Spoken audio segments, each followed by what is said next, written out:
हक मौजूद साहिबो, हिंदू धर्म में रावण को बहुत बुरा माना जाता है। बहुत बुराई की जाती है हिंदू धर्म में श्री रावण के हवाले से। तो जब श्री राम जी ने श्री रावण का वध किया, उसकी नाभि में तीर लगा हुआ था, तो श्री राम ने अपने लक्ष्मण भाई को कहा कि आप जाओ रावण से कुछ सीख कर आओ। दुनिया की बहुत बड़ी ज्ञानी, आलिम, समझदार, ध्यानी इंसान इस दुनिया से रुखसत हो रहे हैं, जाओ कुछ सीख कर आओ। लक्ष्मण वहां जाते हैं, उसके सर की तरफ खड़े होकर पूछते हैं कुछ सीखने के लिए बताओ। तो रावण कुछ नहीं बोलते। वापस जाते हैं श्री राम जी के पास, बताते हैं कि वो तो कुछ नहीं बोला।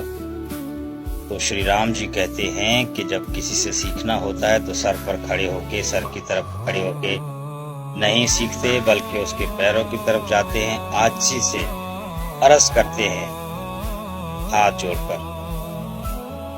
तो लक्ष्मण ऐसे ही गया और अरज किया हाथ जोड़कर कि रावण जी कुछ सीखने के लिए बताओ जो आपने जिंदगी में सीखा है। तो श्री रावण 3 बातें बताते हैं श्री लक्ष्मण जी को कि पहली बात तो अपने जो भी गहरे राज हैं किसी को नहीं बताना, चाहे कोई भी हो, क्योंकि आगे चलकर बहुत बड़े मसले खड़े होते हैं, आपके लिए प्रॉब्लम हो जाती हैं, इसलिए अपना राज जो है किसी को मत बताना। दूसरा बताया कि अपने दुश्मन को कभी भी कम नहीं समझना, अपने आप को अहंकार में नहीं लाना, बड़ाई नहीं करना।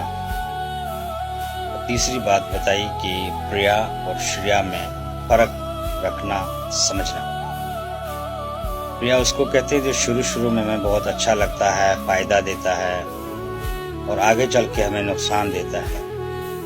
कोई भी काम, जैसे हम गुनाह करते हैं, गलत काम करते हैं, शुरू में बड़ा मजा आता है, लेकिन उसका जो आखिरत है वो बहुत बड़ी खराब है, हमारे लिए बहुत बड़ा मसला पैदा होता है। मिसाल के तौर पर जैसे अभी हम चॉकलेट खा रहे हैं, मीठा चॉकलेट, रस आ रहा है, मजा आ रहा है, सुख मिल रहा है, लेकिन आगे चलकर हमें बहुत बीमारियों में फंसा सकता है ये। फिर दूसरा इसी में बताया श्रेया वो काम है जो शुरू में आपको अच्छा नहीं लगता, मजा नहीं आता, लेकिन आगे चलकर बहुत आपके लिए लाभदायक, फायदेमंद होता है।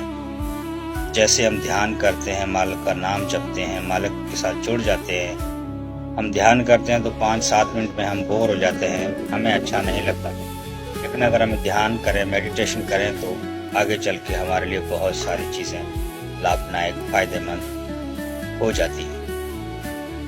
हक मौजूद।